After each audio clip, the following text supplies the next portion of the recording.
표현의 자유는 민주국가의 핵심 요소입니다.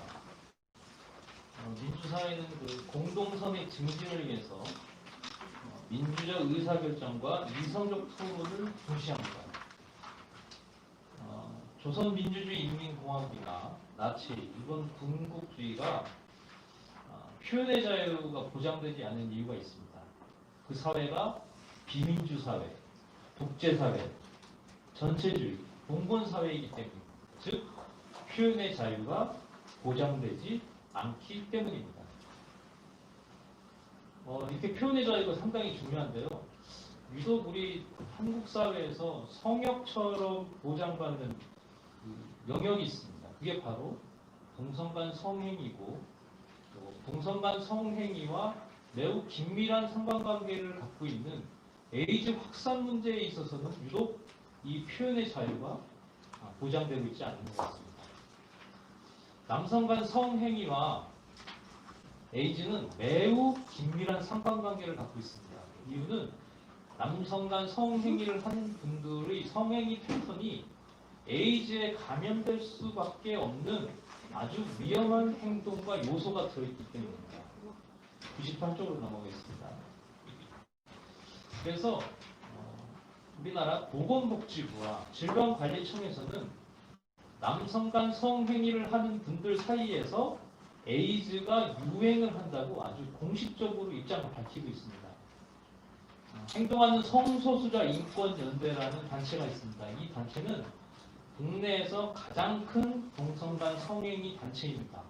그런데 이 단체에서조차 한국의 에이즈 감염인 중 다수는 남성 동성애자라고 고해성사를 했습니다.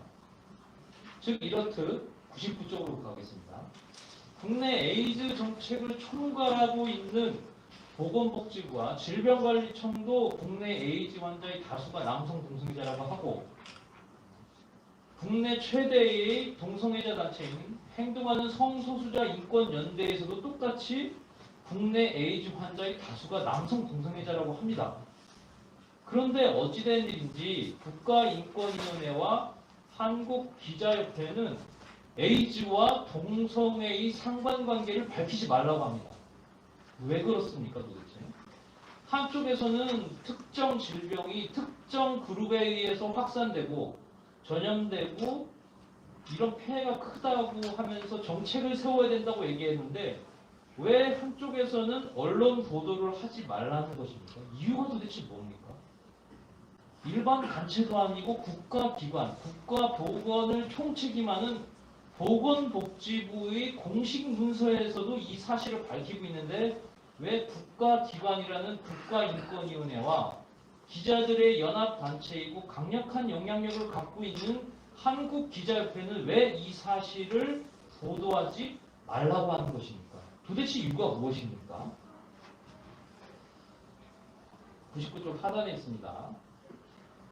한국기자협회가 왜 인권보도준칙을 만들어 놓은 것일까요? 다른 여러 조항, 좋은 조항들이 많습니다. 근데 왜 앞서 밝히셨듯이 8장에서 왜 동성간 성행위자를 성적 소수자라는 한국 사회에서 국어사전에조차 등장하지 않은 해괴한 용어를 써가면서 왜 보호를 하려는 것입니까?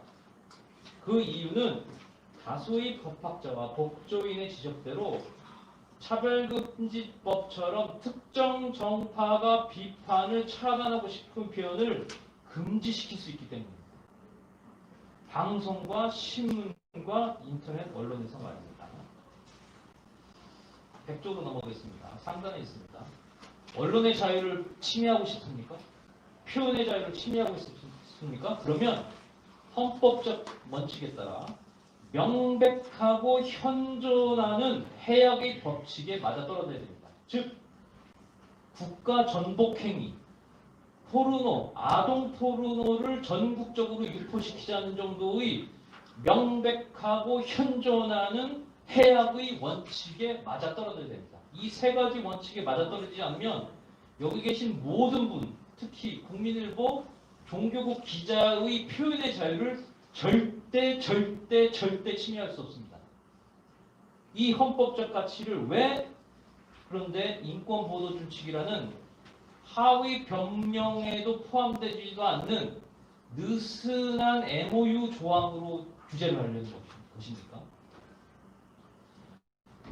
백쪽 중반부입니다. 표현의 자유는 규제는 표현의 자유를 제한하는 법률이 고도로 명확해야 됩니다.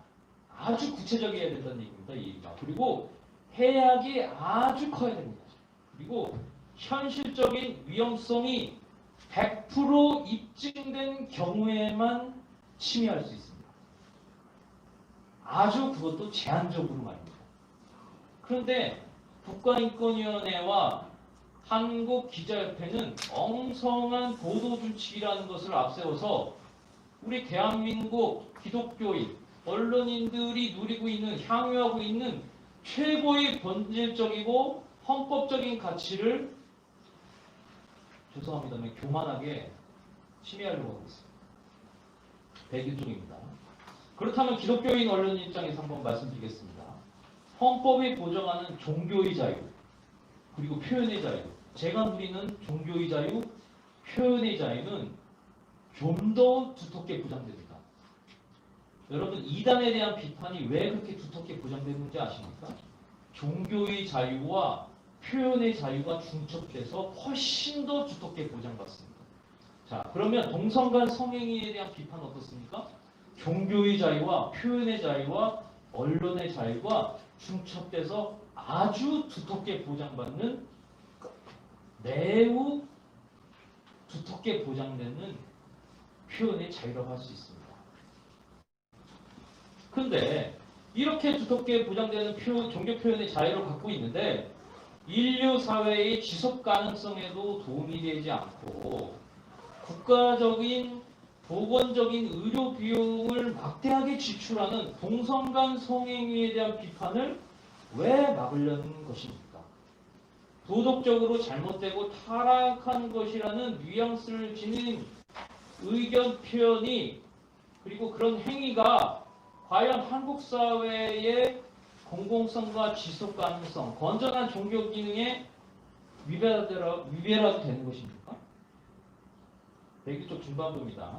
한국기자협회가 만든 인권보도준칙은 혐오에 가까운 표현을 사용하지 않는다는 애매모호한 규정을 삽입해 놓았습니다. 언론의 자유를 심대하게 침해하는 것이죠. 만약 동성간 성행위를 비판한 기사, 에이즈와 남성간 성행위자의 긴밀한 상관성을 기사화하고 여러분처럼 유튜브를 통해 방송으로 송출했을 경우 동성애자들이 혐오감을 느꼈다면 그것은 곧바로 혐오 표현 기사, 혐오 표현 방송이 되지 않겠습니까? 국가인권위원회가 만들어놓은, 한국기자협회가 만들어놓은 인권보도준칙에 따르면 말입니다. 101쪽 하단에 있습니다. 법률과 같은 준칙은 보호, 프로텍트, 촉진, 프로모션이라는 두 가지 기능이 있습니다. 지하철 내 임산부석을 한번 여러분 생각해 보십시오. 임산부를 보호하는 기능이 있죠. 그 핑크색 좌석이. 하지만 다른 측면이 있습니다. 그것은 뭡니까? 국가의 출산율을 더욱더 높이겠다는 촉진의 기능이 여기에 들어있습니다. 자, 국가인권보도준칙, 국가인권위원회와 한국기자협회가 만든 보도준칙을 한번 보겠습니다. 무슨 내용이 있습니까? 동성간 성행위에 대한 비판을 차단해요. 보호하는 기능입니다. 프로텍트의 기능이 있고 동성간 성행위를 촉진하는 기능이 그 조항 안에 들어있다는 것입니다. 국가인권위라는 국가기관과 한국기자협회라는 영향력 있는 단체가 나서서 표현을 검열, 억압하고 특정 성행위를 촉진하는 구조가 형성되고 있다는 말입니다. 102쪽 넘어가겠습니다. 중반부입니다. 만약 특정 집단을 옹호하고 반대 의견을 차단하는 성격이 짙은 인권보도준칙이 언론 사회에 깊숙이 뿌리내리면 어떤 문제가 발생되겠습니까? 위축 효과가 당연히 발생할 수밖에 없습니다. 제가 국민일보에서 실제 당한 얘기입니다. 아니, 노조가 제가 썼던 기사를 비판하기 위해서 끌고 온 게 뭐였는지 아십니까? 국민일보의 사규가 아니었습니다. 국가인권위원회와 한국기자협회가 만든 인권보도준칙, 재난보도준칙을 끌고 왔단 말입니다. 이런 비판을 한번 받으면 과연 언론인이 정당한 비판을 할 수 있을 거라고 생각하십니까? 당연히 자기 검열을 할 수밖에 없습니다. 위축 효과를 누릴 수밖에 없습니다. 이걸 바로 칠링 이펙트라고 합니다. 103쪽으로 넘어가겠습니다. 상단에 있습니다. 국가인권위와 한국기자협회는 표현을 제한하려는 위험한 시도를 논리적으로 충분히 제시하지 않았습니다. 2011년도에 이 규정을 만들면서 이 규정이 가져올 해악에 대해서는 얘기를 하지 않았어요. 국가인권위원회법의 성적 지향도 마찬가지입니다.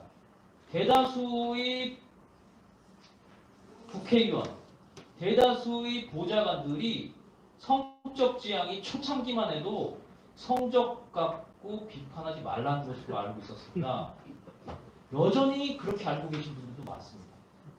근데 성적 소수자, 혐오, 차별금지 이런 말장난을 갖고 자꾸 상대방의 표현의 자유를 침해하려고 하고 있습니다. 그런데 상대방의 표현의 자유를 침해하려면 어떻게 된다고요? 명백하고 현존하는 위험이 반드시 발생해야 됩니다. 근데 명백하고 현존하는 위험성 해악은 어떤 행위에 나타나고 있습니까? 남성 간 성행위라는 행위를 통해서 에이즈 확산이 벌어지고 있는데 이게 바로 명백하고 현존하는 위험성 아니겠습니까? 103쪽 중반부입니다. 무엇보다 인권보도 규칙은 개념이 모호합니다. 그래서 건전한 사회윤리에 반하는 세력들에게 악용될 수 있습니다. 한국기자협회가 좋은 취지로 만들어 놓으셨다 하더라도 특정 성향, 특정 정파를 따르는 사람들에 의해서 이 보도준칙이 악용될 수 있습니다. 만약 인권보도준칙으로 기독교인 언론인의 양심과 사랑, 신앙, 표현, 언론의 자유를 정말 제한하고 싶습니까? 그러면 이런 자리에 나와서 제가 갖고 있는 종교 표현의 자유를 침해할 만한 헌법적 가치를 논증해 보십시오. 그럼 저도 논박하겠습니다. 이런 사상의 경쟁 메커니즘에서 자신의 권리가 훨씬 우월하다는 것을 제 앞에서 한번 증명해 보십시오. 그럼 저도 논박을 하겠습니다. 이런 논증의 자리 없이 비겁하게 2011년 MOU 형태로 만든 국가인권위원회와 한국기자협회의 언론보도준칙은요. 비겁한 야합의 산물이라 할 수 있습니다. 103쪽 하단에 있습니다. 인권보도준칙에서 동성간 성행위는 소위 성적 소수자, 성적 지향 조항에 포섭돼 보호됩니다. 아까 말씀드렸죠. 프로텍트와 프로모션의 두 가지 기능에 의해서 보호되고 주장됩니다. 성적 취향에 불과한 동성간 성행위가 인권으로 보장됩니다. 정당한 비판을 혐오로 낙인찍습니다. 차별 표현으로 낙인찍습니다. 이렇게 되면 어떻게 됩니까? 자연스럽게 언론인이 동성간 성행위를 비판할 수 있는 자유가 없어져요. 그러면 전체주의 국가가 되는 거 아니겠습니까? 오른손만 다 들어야 되는 오른손잡이 국가가 될 수밖에 없습니다. 반론을 제기할 수 있는 왼손을 들어서 반론을 제기할 수 있는 그런 나라가 될 수가 없습니다. 위축 효과가 발생하고요. 자기검열에 들어갑니다. 비판이 불가능한 특권층을 이 조항이 양산해내겠다는 말입니다. 대한민국 헌법상 특권층은 존재하지가 않습니다. 근데 이 법률 같지도 않은 어떤 이상한 조항을 앞세워서 특권층을 양산하겠다는 것입니다. 결론입니다. 103쪽 마지막입니다. 인간은 누구든지 헌법 질서나 도덕에 반하지 않는 한 자신의 사상을 자유롭게 표현할 권리를 지니고 있습니다. 그것이 바로 민주사회의 특징입니다. 특히 언론인이라면 더욱 그렇습니다.